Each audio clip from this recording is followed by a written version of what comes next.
You ever noticed how two women can be the same age and have completely different experiences with perimenopause? One woman says, I barely noticed anything. And the other woman is sitting there thinking, what is wrong with my body? That's when it hit me. This is not one size fits all. Not even close. And if you've been comparing your experience to someone else's and wondering what's wrong with you, nothing is. Hey sis, welcome back to Sis It's the Pause. I'm Jamila, and this is where we talk honestly about perimenopause, menopause, and the stuff nobody really explains. Today we're talking about why this phase looks so different from woman to woman and why comparing experiences can make this season harder than it already is. Because somewhere along the way, we picked up the idea that this is supposed to look a certain way. A lot of us thought perimenopause would be hot flashes, missed periods, maybe some mood swings, and then we move on. But instead, some of us are dealing with exhaustion, anxiety, sleep issues, joint pain, itchy skin, brain fog, weight changes, food reactions, or symptoms that don't even show up on the usual list. And they don't show up all at once, not in the same order, and not in the same intensity.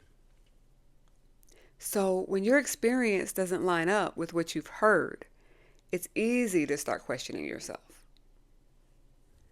And that's when comparison sneaks in. Let me give you an example, and this made it crystal clear for me. One of my favorite cousins is just a few years older than me. Our moms are sisters. We're close in age. We have similar background, same family. We've both had hysterectomies, so neither one of us has periods to use as a marker. We're both kind of guessing whether we're in perimenopause or postmenopause. But our experiences couldn't be more different. She has zero symptoms. Zero. No hot flashes, no anxiety, no rage, no exhaustion. Nothing. Meanwhile, I feel like I got the entire smorgasbord. Anxiety, joint pain, itchy skin, sleep issues, mood shifts, fatigue that shows up uninvited. And for a moment, I had to really sit with that. Because if this were one size fits all, that wouldn't make sense. Same family, same generation, similar surgeries, but completely different experiences. And I'm not going to lie, at first, I caught myself comparing. Like, how in the heck did she get the smooth ride and I got all this turbulence? But then it clicked. This isn't about fairness. And it's definitely not about doing something wrong. It's just proof that this phase shows up differently, even within the same family.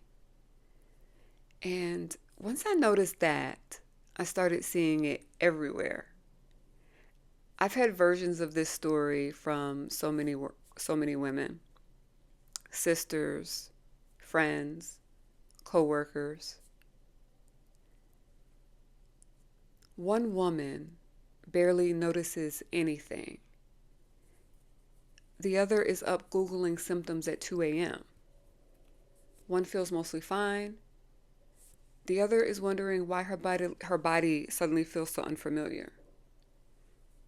And they're sitting at the same table, same age, same life stage, having completely different conversations with their bodies. And when you zoom out, it makes sense. Perimenopause is influenced by a lot of things: hormones, stress, sleep, genetics, past health, how sensitive your system already is. So, two women can eat the same foods, live similar lives, be the same age, and still feel totally different. That's why one woman reacts to coffee and another doesn't. Why one struggles with sleep and the other with anxiety. Why one feels rage and another feels nothing. And honestly, that's what makes this phase so confusing.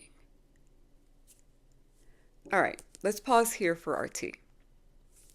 Today I'm drinking green rooibos, which, if you're wondering, is caffeine free because coffee and I are currently not on speaking terms. This is something I can drink without my body getting upset with me. Now, you don't need this exact tea. Water is fine, or anything that you have on hand. Just take a sip with me, and let's take a moment to pause together.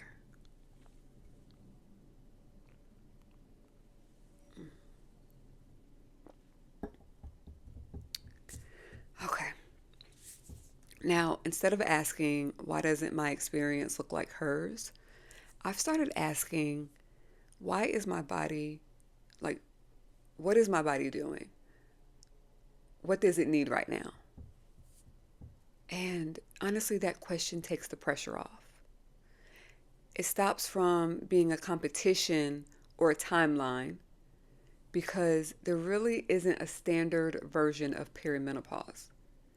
We're figuring this out as we go. So let me ask you, what's been the most surprising part of perimenopause for you? What's the symptom that you didn't expect? The change nobody warned you about? Leave me a comment. I'd love to see it. Because every time someone shares, another woman realizes, okay, it's not just me. If this episode helped you feel a little more normal in your experience, make sure you're subscribed to Sis, It's the Pause. And if you have a friend who keeps saying, everyone else seems fine except me, send this to her. Sometimes the most helpful thing we can offer is simply saying, yeah, this looks different for all of us. Thank you for being here with me. Sis, it's the pause. And no, there is no right way to go through this. Until next time, peace first, always.